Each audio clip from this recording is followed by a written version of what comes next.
In 1968, Franklin J. Schaffner released his scientific cult classic Planet of the Apes to audience surprise everywhere. A movie in which monkeys now ran the world and humans are basically no longer around. And so, in honor of this cult classic, so good that it in 2001 was introduced into the Library of Congress, American Film Institute has it ranked number 59 of its 100 all time greatest thrillers. So, in honor of monkeys running the world, I went down this week to locals and I normal summoned Alistair a bunch of times. So, let's talk about how that went. Now, I think for this week specifically, comparisons to monkeys in film is wildly appropriate for what happened at locals this week. See, after my first two rounds, I fought only Dino players for the whole rest of the day. And so it's not just film audiences of the past who've been obsessed with monkeys on the big screen. Just this week, Kong vs. Godzilla was released on HBO Max and in theaters, which is basically just big monkey fight dinosaur. And so, in honor of Kong vs. Godzilla, in honor of monkeys running the world, and in our attempts to return to monkey this week, we were given a proper adversary in the form of big dinosaur that goes burr. And so, this week, I want to dive into, okay, what does monkey versus dinosaur look like? Because on the big screen, it was really boring, except for when the fighting was happening. Big monkey punching stuff was quite entertaining. But how does it fare in Yu-Gi-Oh? What happens when you take the big monkey deck and you just have to fight a bunch of dinosaurs for an entire tournament? It's interesting.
Again, this week I had tripod issues, and one of the issues with the tripod is that Sci-Fi Factory this week there were 41 players. That is the most people who have participated in the tournament since COVID. It was very encouraging. It was very fun. The store even upgraded the tournament to a box tournament, which is the first one I've ever been able to participate in because usually the tournaments aren't big enough to warrant it. So as a result, they had to clear off extra tables, and the tables I had to start my day off were so small, not even both players' mats fit on them. So I'll just walk you through the games. Game one was against Zombie Eldritch Control. It was running a Bardiche, it was running Zombie World, full Eldritch package. It was very difficult to deal with. I did not draw well, and when I made plays, I got met with imperms, Zombie World active, plus Ice Dragon's Prison. He would banish my Alistair before I could use it. Another time my Alistair got called by the grave. That happened more than once today, which was super frustrating. That's just how it has to be sometimes. And so we moved from table 18 starting to table 21, which was mighty embarrassing. Table 21 was the bottom table in the tournament, so it's bad enough that you have to be there. So for match 2, I could not find table 21. For reference, it's a bunch of Yu-Gi-Oh tables in the store, and then there's D&D play happening, tabletop RPG stuff going on. And they only had markers for up to table 20. I had to go ask the judge, hey, where's table 21? Bottom table. Where am I supposed to be right now? And I was informed that it was well behind the D&D players at an unmarked table way in the back, also too small. Thankfully, my opponent was a dual avatar player. Dual avatar it doesn't do a whole lot. They, in a very intimidating fashion, will summon 5 tokens and then fusion summon them away to get all these monsters on board, but when you meet them with Ice Dragon's Prison, or not Ice Dragon's Prison, Dogmatic of Punishment, Wind Pegasus at Ignister, Intis, you start making negates with Floor. Once you start really making plays, they don't do a whole lot. And so it was a free 2-0, but I think it was really important for the momentum of the day, because that 2-0 put the wind back in my sails.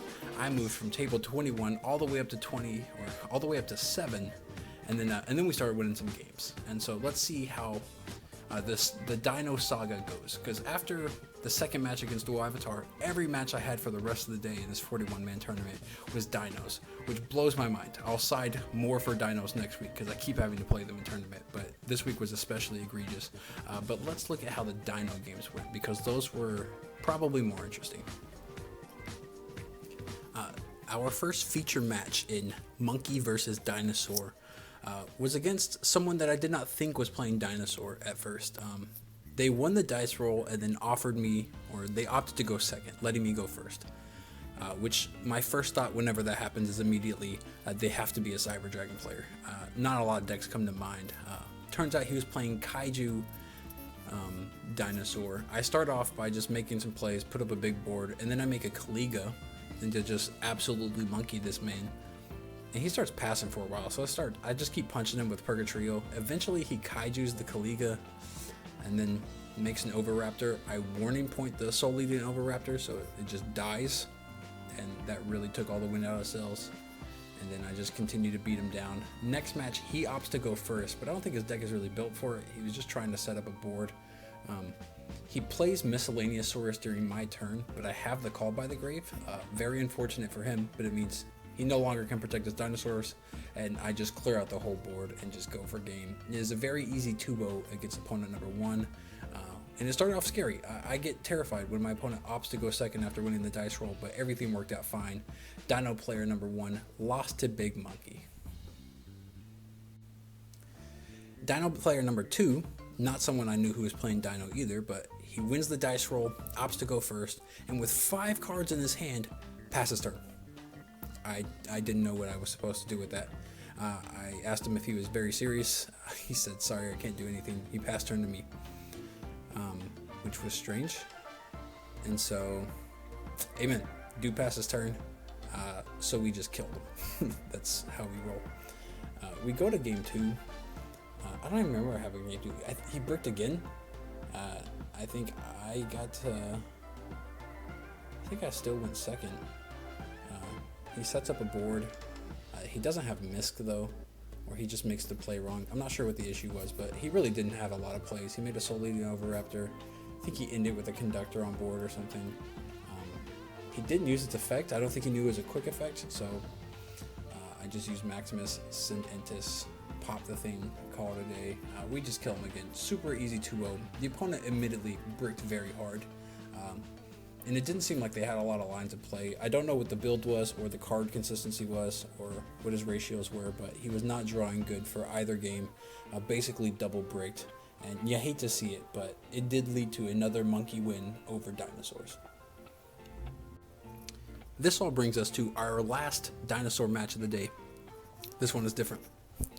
This dinosaur player is built different. I was so confident after 2-0ing both other dinosaur players. I was so confident there was nothing that could go wrong. I knew this guy was playing Dino, or at least I think I knew he was playing Dino, and I was feeling pretty good. Go into it. I go first. I make a Kaliga because it worked earlier against the other Dino player, so it seemed like a strong move because who's playing Kaiju Dino? He ends up just outing my whole board, which is fine. He starts setting up his board, which is fine. I have no concerns there. And then he makes Reaperdocus, declares Winged Beast, and makes some Morgue, and Wind Barrier statues me. I didn't know Dino could do that. I haven't seen anyone do it. I haven't seen that tech online anywhere. It caught me by surprise. I did not draw into my Super Poly, even though I had the Alistair. I just scoop. I wasn't going to get out of it. He would just pass. I would just have to pass and get OTK'd by Dino. Game 2, I go first again, knowing he wants to break my board, but I figured I'd set something up. I make my plays. I have the Super Poly this time. I have the Alistair. I'm prepared. He doesn't draw great. He normals baby and has a Lost World, and then attacks into me, protecting the baby by destroying the baby. So he wastes his battle phase basically to set up his whole board. Sets up the same board though, and gives me the Lost World token. I Super Poly the Barrier Statue away with Alistair to make Raijin, and I thought to myself, I will just Raijin the token and then out this whole board and we'll be fine. because I called by the Grave the Misk, had it for the second game. He did already call by the Grave the Alistair, so I didn't feel as lucky because we both did it. But I was like, I can just ride you the token and call it a day. You can't flip tokens face down. That's a rule apparently, and so with no way of really getting rid of my token, even if I try to turn the token to the attack position, which I did to ram it, he just uses Lost World to protect the token. So I got super caught off guard by the wind barrier lock. I'm not super caught off guard by it totally. That's why Raijin and Super Poly are in there to deal with things like Dragoon and the barrier lock.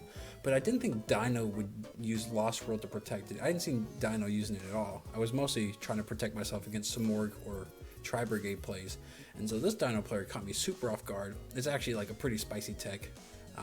It was pretty cool to see, but at the same time, it didn't feel good to get out-monkeyed by a Dino player. And so I feel like in the Monkey versus Dino matchup, he specifically cheated by taking his dinosaurs and reverting to Monkey. So if you ask me either way, it's a Monkey win at the end of the day.